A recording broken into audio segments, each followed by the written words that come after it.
السلام علیکم دوستو، کیا حال ہے آپ سب کا؟ اللہ کرے آپ سب خیریت سے ہوں۔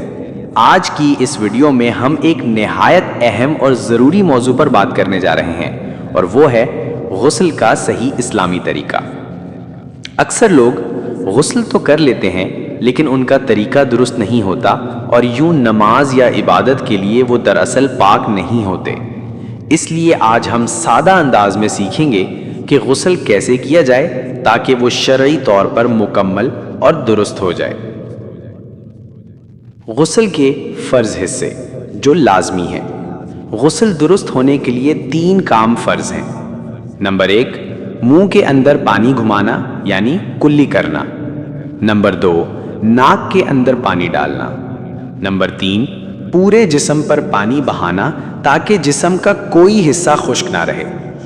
اگر یہ 3 فرض ادا کر لیے جائیں تو غسل شرعاً جائز ہو جاتا ہے، یعنی آپ پاک ہو گئے اور نماز یا عبادت کے لیے تیار ہیں۔ غسل کا مکمل طریقہ یعنی سنت کے مطابق۔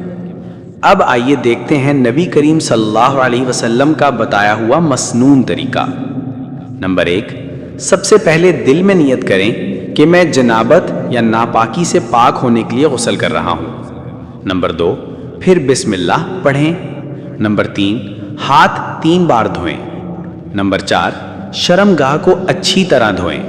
نمبر 5، پھر وضو کریں جیسے نماز کے لیے کیا جاتا ہے، اگر چاہیں تو پاؤں بعد میں بھی دھو سکتے ہیں۔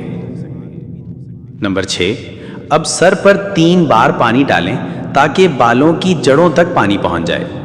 نمبر 7، پھر دائیں کندھے پر 3 بار پانی ڈالیں۔ اس کے بعد بائیں کندھے پر 3 بار پانی ڈالیں، اور آخر میں پورے جسم پر پانی بہائیں اور دیکھیں کہ کہیں کوئی حصہ خشک نہ رہ جائے۔ بس آپ کا غسل مکمل ہو گیا اور اب آپ پاکیزہ حالت میں ہیں۔ یاد رکھیں، اگر کوئی شخص دریا یا تالاب میں نہا لے اور پانی پورے جسم پر بہہ جائے تو وہ بھی غسل کے لیے کافی ہے۔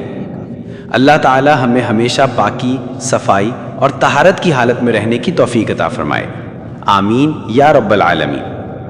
اگر آپ کو یہ ویڈیو پسند آئی ہو تو ویڈیو کو لائک کریں، چینل کو سبسکرائب کریں اور اپنی دعاؤں میں یاد رکھیں۔